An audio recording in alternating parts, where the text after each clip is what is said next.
What's up, guys? This is the Quad with Chris Young. As always, I'm Chris. We got Haley the Bear. Hello. And producer Josh. Hey, have you tried these? These are really good. I have not. I've not tried those yet. Is it an energy drink? No, it's like a sparkling electrolyte water.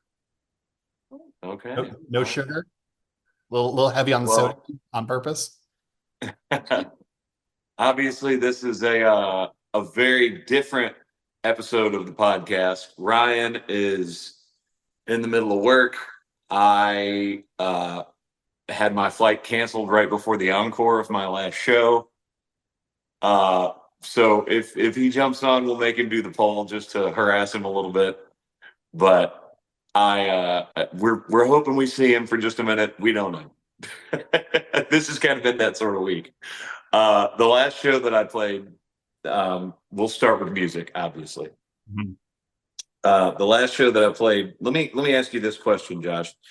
First of all, amazing weekend of shows. 3 straight shows, 2 in Cali, 1 in Nevada. Shout out to everybody that came out to those. They were incredible. That being said, what is the weirdest show you've ever had with the most problems that still ended up being a good show? Because this one might be up there for me, and I'll explain why while you're thinking about this. Yeah, go for it. We were in Sparks, Nevada. And again, crowd was awesome. I had a great time. I think if they didn't have a hard curfew, they would have wanted another encore at the end of the show. So that's always a good sign. But we started the show. Immediately, my left in-ear just completely quit working. Right. Yeah, so I was intermittently getting it. I think it was a cable issue, but I had to have, I'm in the first 3 songs of my show. I don't want to like disconnect from the crowd. I don't want to stop and like walk over and have to do like a pack change and take my ears out from my shirt and all that stuff. So I'm like trying to, as I'm singing, like signal, hey, come here. Like I'm trying to give my guy on stage left a signal to come just take my ears out and give me the spares. Well, he does. He finally figures out what I'm trying to get him to do. And then I'm still singing and trying to like, smile at the crowd and keep playing guitar. And when he puts them on, he doesn't drop the cable down my shirt. So when I go to take the guitar off for a guitar change, of course they get hung on that. Then I get to like song 5, and sometimes I'll do an acoustic song right there. Well, as I'm doing the acoustic song, all the lights go off except for the spots. And I'm like, well, that doesn't normally happen. And then as I'm saying that like to myself while singing and trying to pay attention and give to the crowd, I hear in my in-ears on the talkback mic, hey, we're having an issue with the lights. You may not get them back. We may not have video wall. We don't know. But do one more acoustic song. So I pivot, do another acoustic song, and we got the video wall back. We got some lights, but not all of them. And after the show, found out that it was because the box that connects under the stage got so hot, it basically melted itself to the box and almost like created a fire hazard. It didn't. And there's obviously people always watching that, which is why they turned the lights off. Yep. But they got it fixed just enough where it was okay and got that all sorted out. And then right before I went on for the encore, our flights got canceled because of all the craziness that's been going on with all the IT the IT issue. So all's well that ends well, but and on top of everything, this morning my dog won't poop. I mean, come on, Porter. Come on. Mine has never been that dramatic of a list of things. The closest I got, we were in Modesto, California last year. It was like one of my first shows with Sam. And the MIDI control, I use this little MIDI controller to launch the songs, and it's this whole timed thing where like the pre-roll goes and there's a big, and then I'm supposed to like hit stop and hit play on the next song and it goes straight into it. And the boom happens and I hit play and nothing happens. Oh crap! And you see everyone on stage just shoot, look over at you. 1 second. And I like had to manually do it on the computer. And then we started the show. And so then I'm clenched for the next 90 minutes at that point. And it happened. The controller failed one more time. There's like a song where we would loop the solo section and then I have to like jump to the next scene to end the song. And I hit jump. There was no jumping happening. So that happened. So then I should back up. So that was the show. Prior to the show, during sound check, it's this big overhang of a venue, outdoor venue, with birds everywhere. They had left like a 3-foot gap between the ceiling and then the top part of the ceiling. I think you've played here. Oh yeah. And so when we're sound checking, we have these 808 pads that do like massive low end 808s. And he hits it and just bird poop is raining from the sky. Dried bird poop is raining from the sky on top of us on every drums, it's just, we're all covered and we're like, are you kidding me right now? So that happened so we're like getting vacuums and cleaning stuff up. So we do that show. I have all the malfunctions. I'm frustrated. Production manager like beelines for me. And he's like, what happened? I was like, it's the controller. I'm sorry. And he's like, cool, fix it. Bye. Left. So I do all that.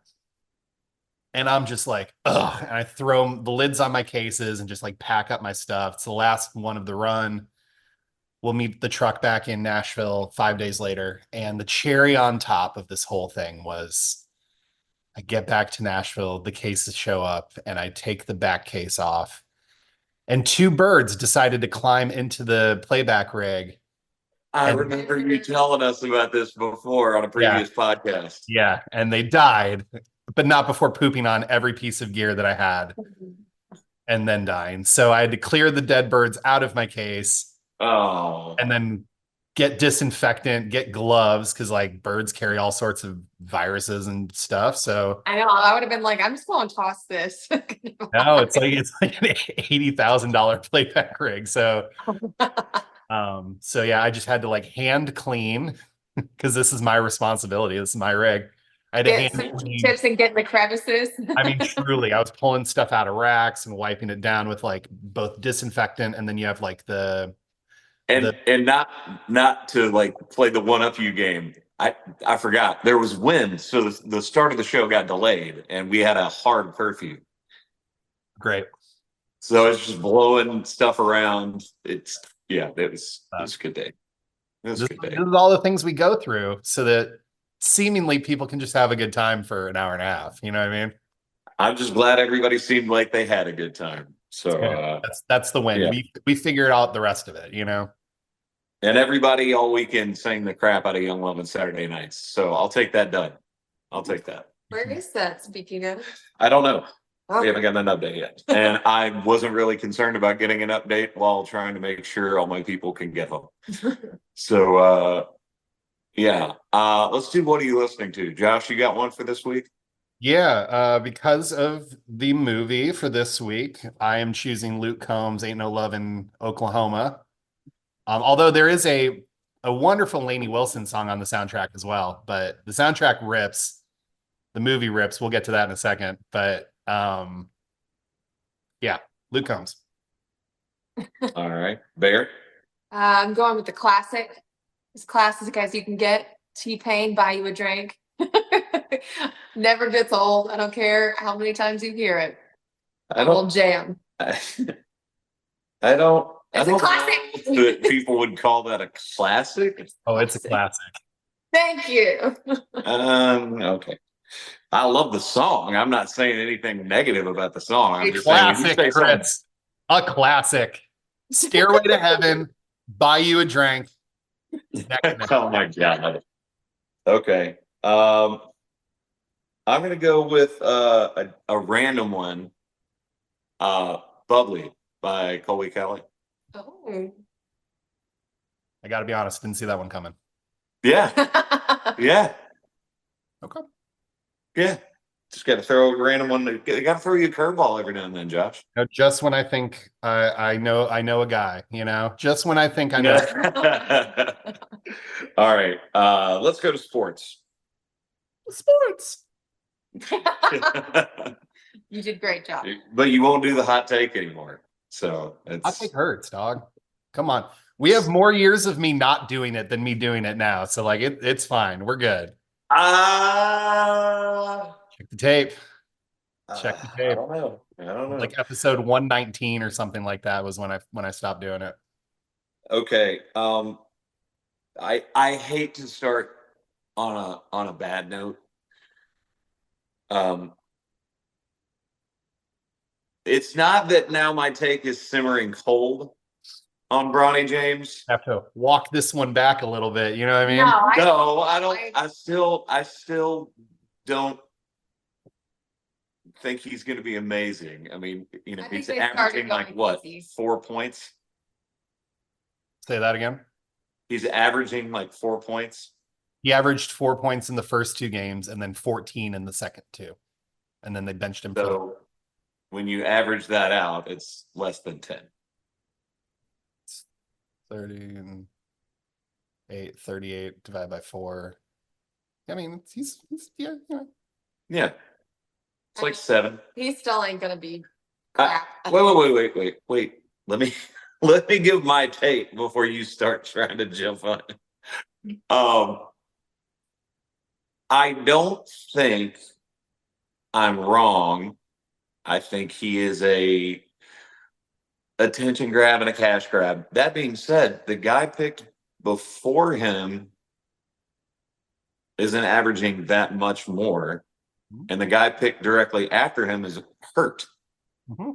And they're probably going to be G League players Yeah. to see if they round into form. So I think they picked him in the right area of the draft, at least. I think the eyeballs are just on him because, he's LeBron's kid. James. His name is LeBron James the second. Yeah. But, if they bring him up, like you said, if they bring him up for one game, let him play at the end of the bench, and he gets in the series with his dad, it's going to sell out.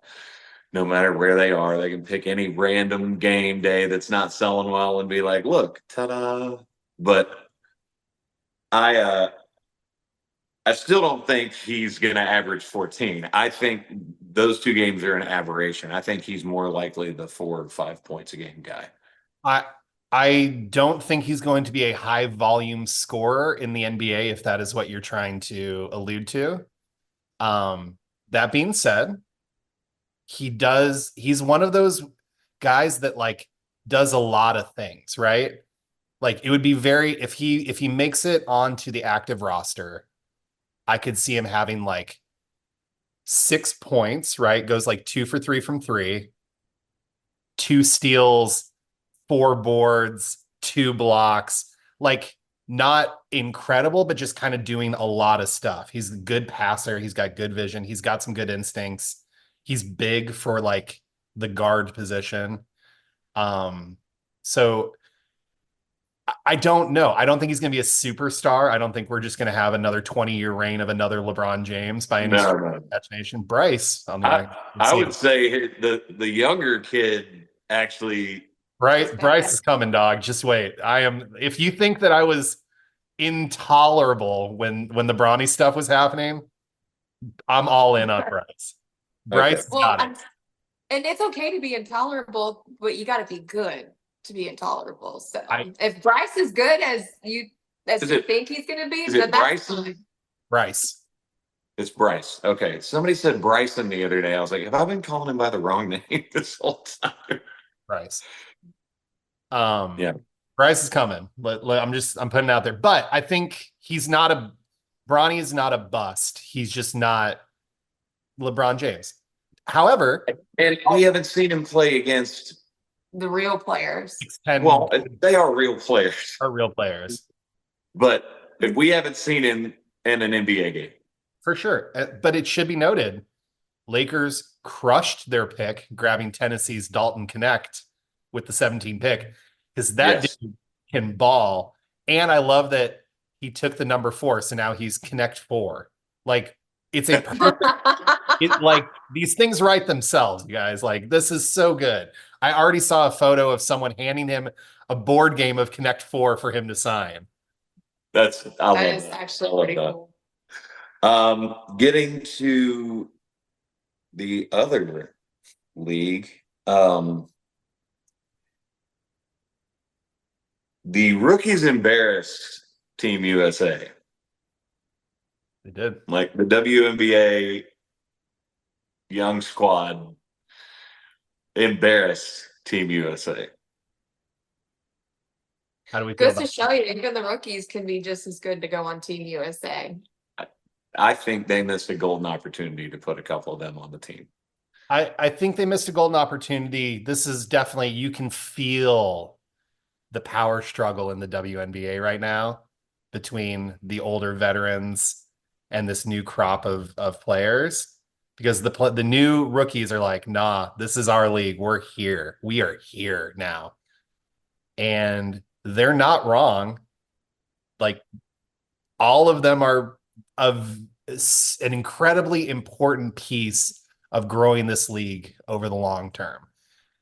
And I don't want us to pit them against each other necessarily, because I think this is really good for the WNBA overall. I think having more talent has led to better television deals, which means more money, which means they get actual charter flights, which means they can actually recoup. Well, but like even case in point, the two people that we talk about right now, right?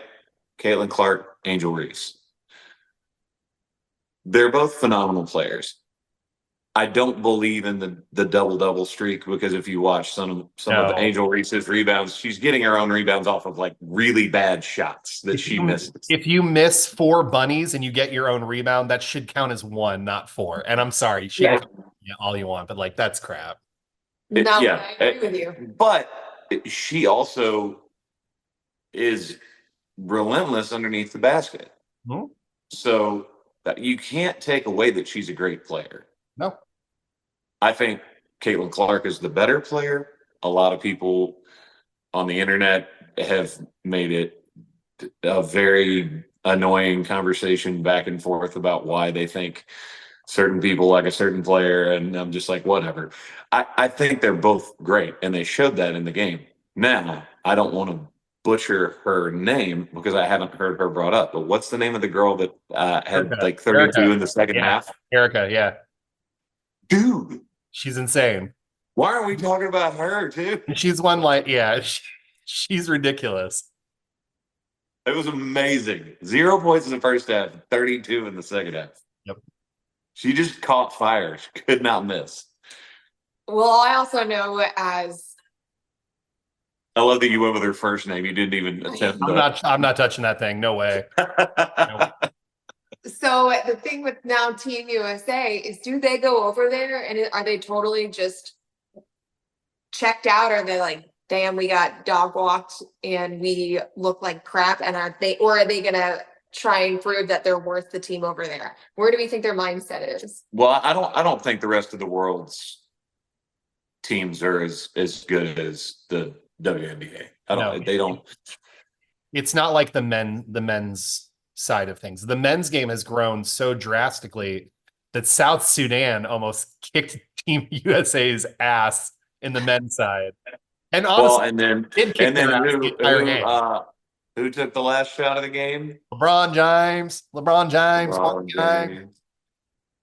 Yeah, I mean, the only like NBA player on South Sudan, Wenyen Gabriel, who used to be on the Lakers and has bounced around the league a whole bunch, and a bunch of guys, like, they've only been a sovereign state for like it's like their own country for like a handful of years at this point. So like, the fact that they are now able to even hang, let alone like we're up 14 on Team USA, a team that has Steph Curry, LeBron James, Kevin Durant, Devin Booker, etc. That's Joel Embiid. Well, like, what is happening? And two points of contention, and I want to see if you're on the same page. I can't say this about the men's team if I don't also say this about the women's team. that they're not playing the real games that go on the scorecard yet. So maybe they're just like getting into a rhythm and holding some stuff back, not running some of the set plays that they're going to run in the Olympics, right? Sure. That's one. Two,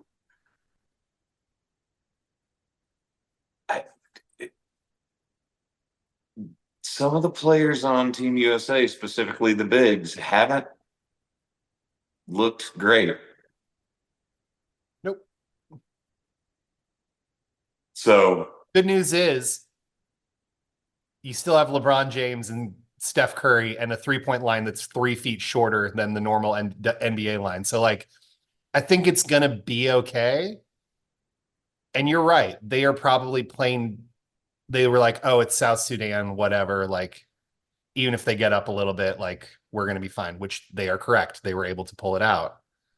But I don't think they wanted it that close, though. I don't think they wanted that close. And ultimately, you kind of want your Olympic team to just like take care of business. I understand like you want to work through lineups and best 5-man groups and rotations and oh, this person's a little banged up. Let me just sit them for this one because I don't want them to get any worse.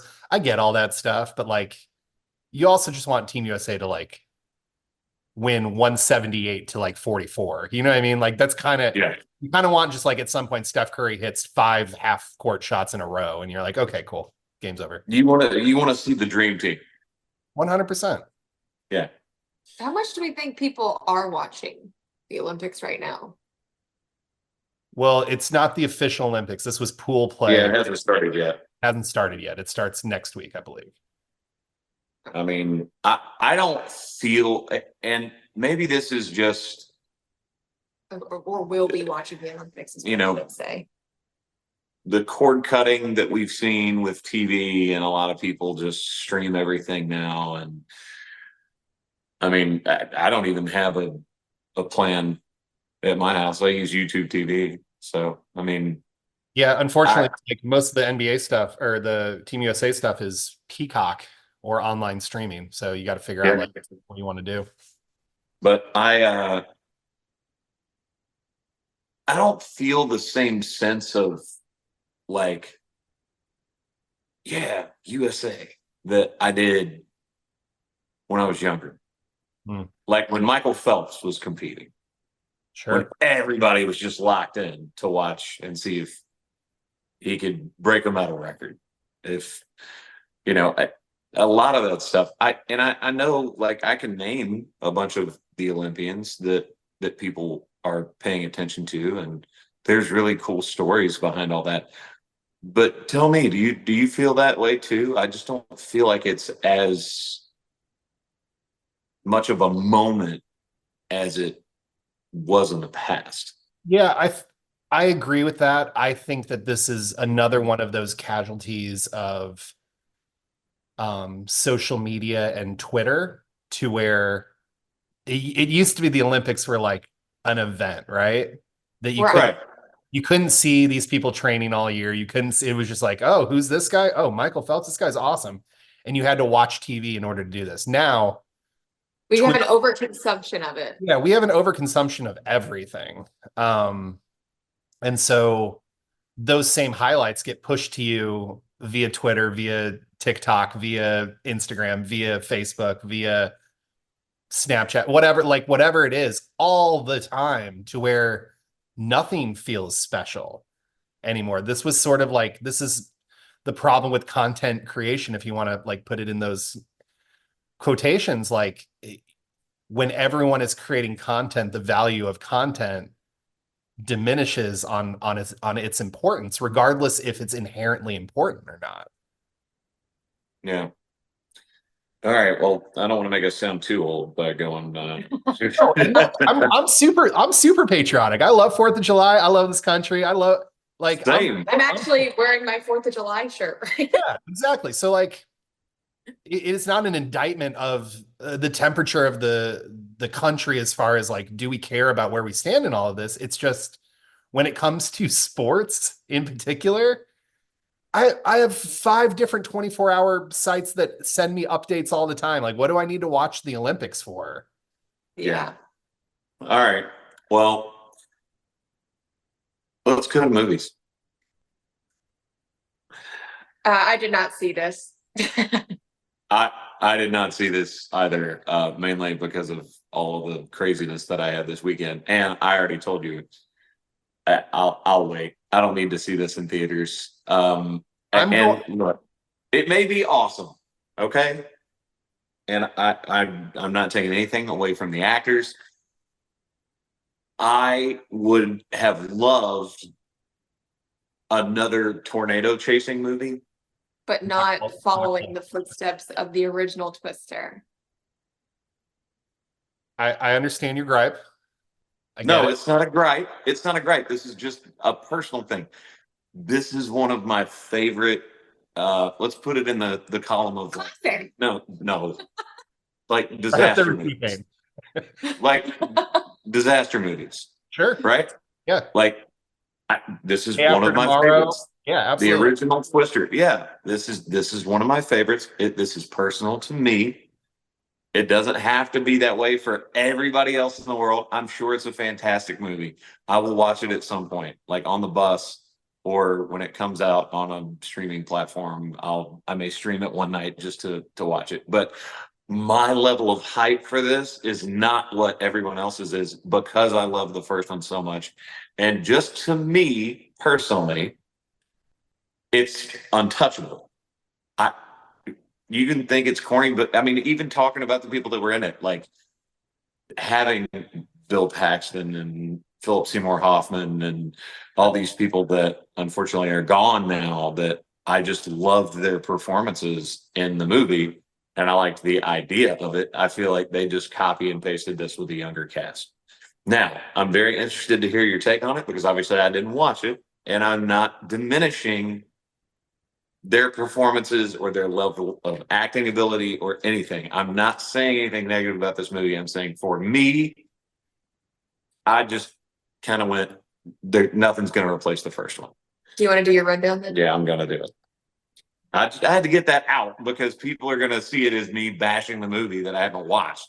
And I'm not at all. I'm sure it's a fantastic movie. I will watch it at some point. My level of hype is not the level of hype that everyone else is most likely going to have for this. Twisters, PG-13, 2024, action thriller, 2 hours, 2 minutes. Haunted by a devastating encounter with a tornado. Kate Cooper gets lured back to the open plains by her friend to test a groundbreaking new tracking system. She soon crosses paths with Tyler Owens, a charming but reckless social media superstar who thrives on posting his storm-chasing adventures. Sort of a update. You just read. Can you read the effing thing instead of making a comment every sentence? Thank you. No, I can't. You didn't see it. You don't get to make these kind of calls yet. As storm season intensifies, Kate, Tyler, and their competing. Oh, a tornado happened. Oh, just like. Oh my God.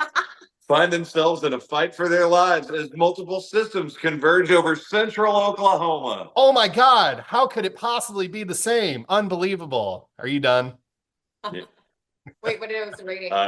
It's of course they gave it like 92% on Fandango and a 7.1 on IMDb. Yeah. Yeah, they did. Do you want to know why, Chris?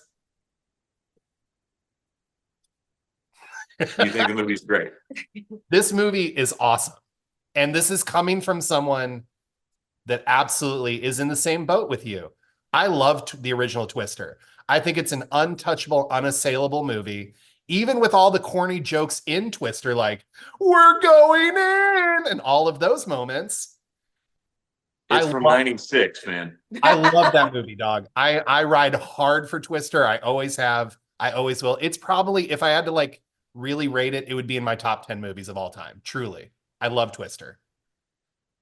And so I went into Twisters, and I love Glenn Powell. So like, yeah, I was intrigued. You do. You are a stan for Glenn. I am a stan for Glenn Powell. I still went in with my expectations pretty low because you're messing with one of my favorite, and that's not even a franchise. You're messing with one of my favorite movies of all time. And it's like the Ghostbusters thing. You can piss me off real quick if you do something wrong in this, right? Well, and okay, that's a perfect, and I'll make this really fast, but sidebar, I told you the other day, after I saw what they did with the all-female version, Right. where they just absolutely put out a terrible movie, You write off all I the was like, I didn't watch Frozen Empire and the other one until I just ran across it one night. I was like, I got nothing else to watch that is intriguing me. I'm gonna go back and watch that first one that they did where it's the kids of Egon, and I thought they were great. I enjoyed it. Yeah. So this, I'm not going to overhype it. It's a great movie. It really is a great movie. It has enough callbacks. So Was there first off, spoiler? they're not related to any of the actual characters. There is no, this is the son or the daughter of any of these things. This is none of that cheesy family stuff. Like the callbacks are like Dorothy 5, the like old rusty metal Dorothy shows up at the beginning of the movie. And then there's like a couple of dialogue lines that are callbacks to the first movie. Okay, I'm asking for a spoiler. Please tell me they did not remake the cow scene. They did not remake the cow scene. Okay, you can't touch the cow scene. Can't touch the cow scene. Did they have the dueling sisters? Yes, they did. They had that, but there was no cow. I think it's the same cow. No, none of that. They didn't get hokey at any point.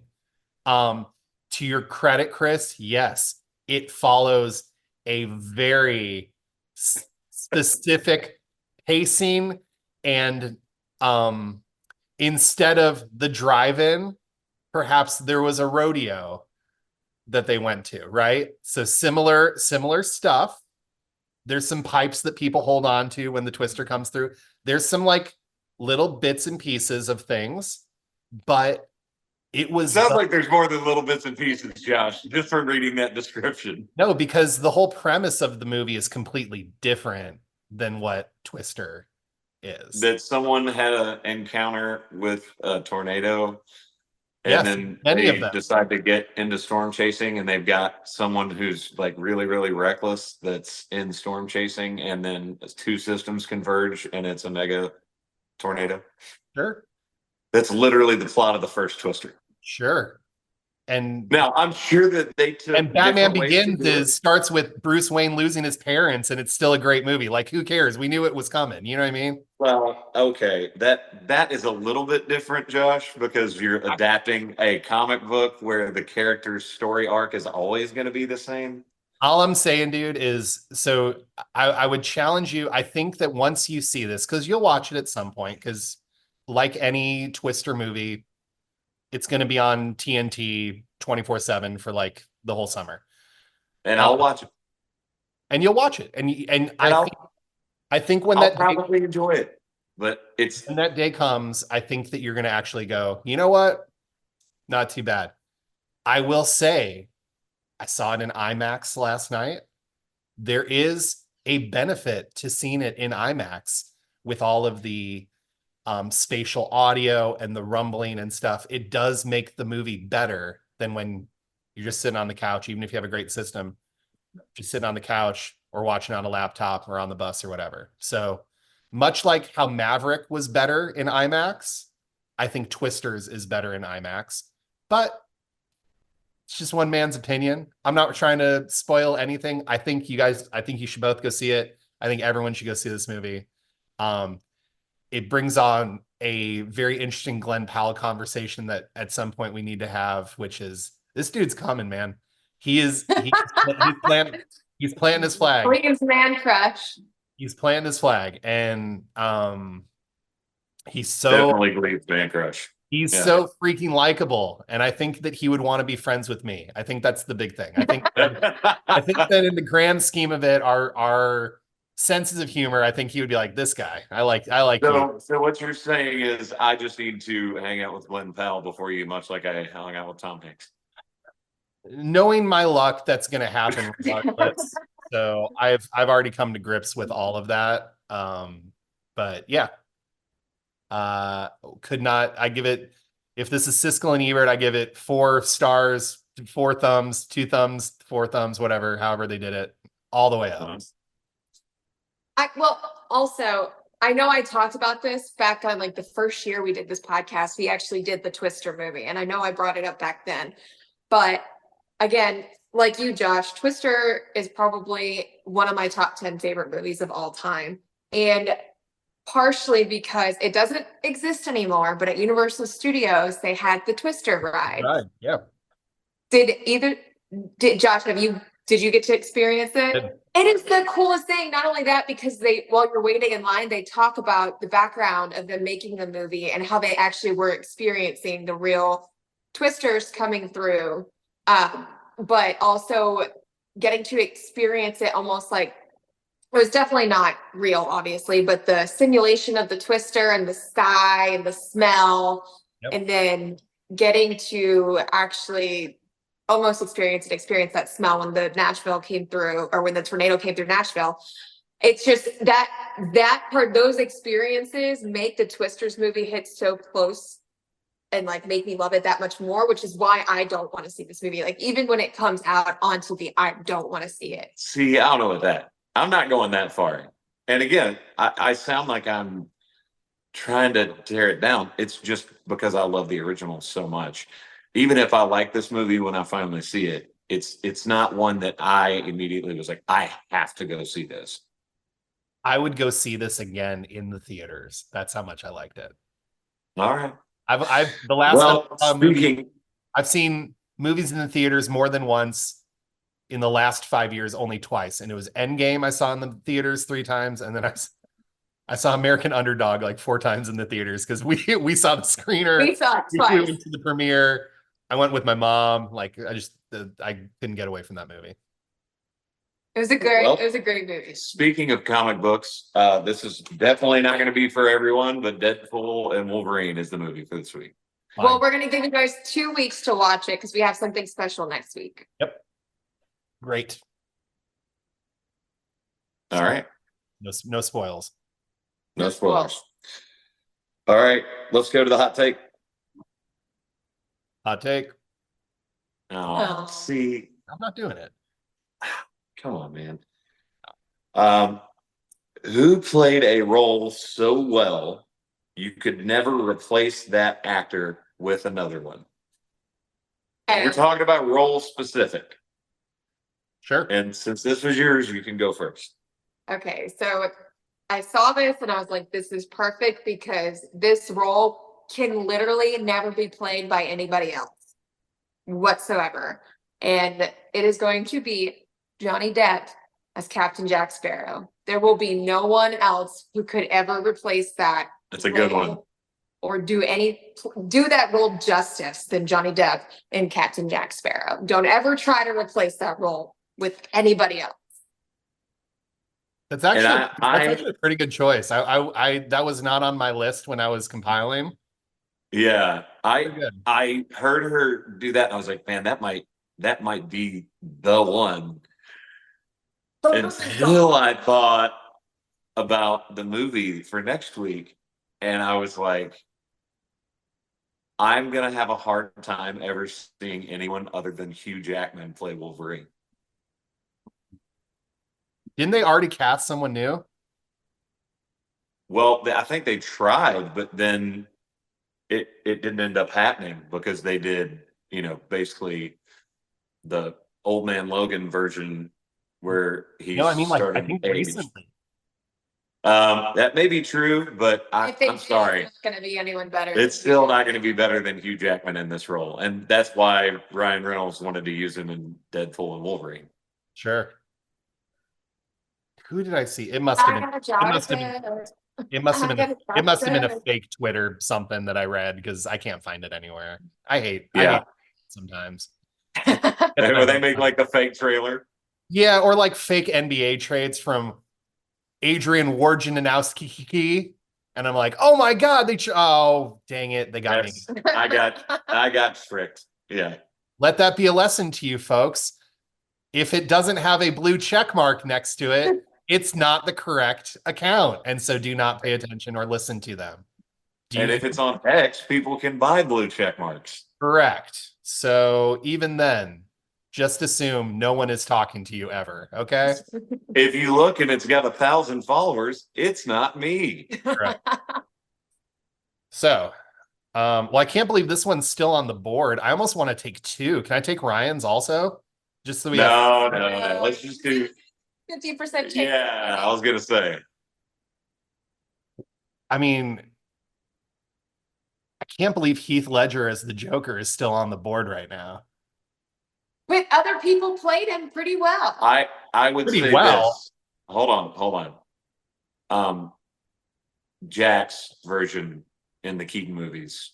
Yeah, but That obviously different time, different sort of film, but I mean, it's up there. And I would also argue in that case, even though it's not a live action, there's been so many animated to a very, very, very high level animated Batman films where Mark Hamill voiced the Joker, and it's so iconic, like the laugh that he gave to that character.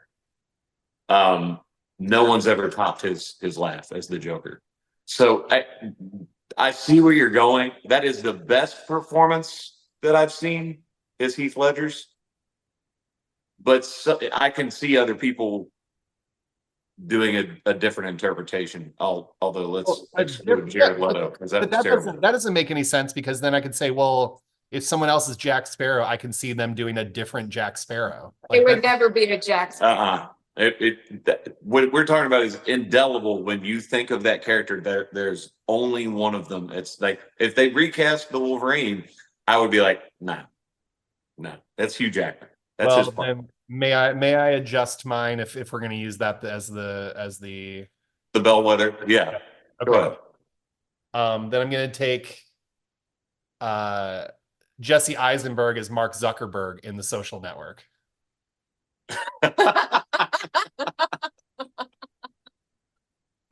That is a very interesting. I just broke. I guess he looks just like Chris's brain just went, wait a second.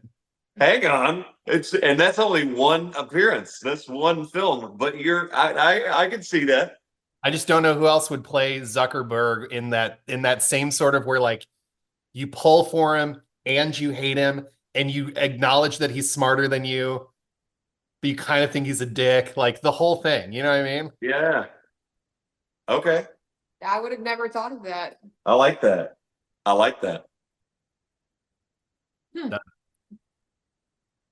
There's definitely a lot of good ones, but those ones are definitely really good. And I'm not disputing that I think Heath Ledger was the best Joker performance. When I think of who played the Joker, I can think of multiple people that I've seen do it. And again, excluding Jared Leto, because that was not good. Look for Jared Leto the last couple of years. Morbius, Yeah. Joker. It hasn't been great.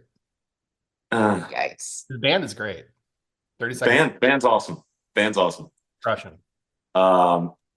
Okay. Well, I guess we're not going to see Ryan today because we haven't seen him yet, and it's about time to wrap up. So, from all of us, including Ryan, who couldn't be here today, thank you guys very much for listening to Quad with Chris Young. As always, I'm Chris. From Ryan, Haley, and Josh, we love you guys. Thanks for listening, and we're out.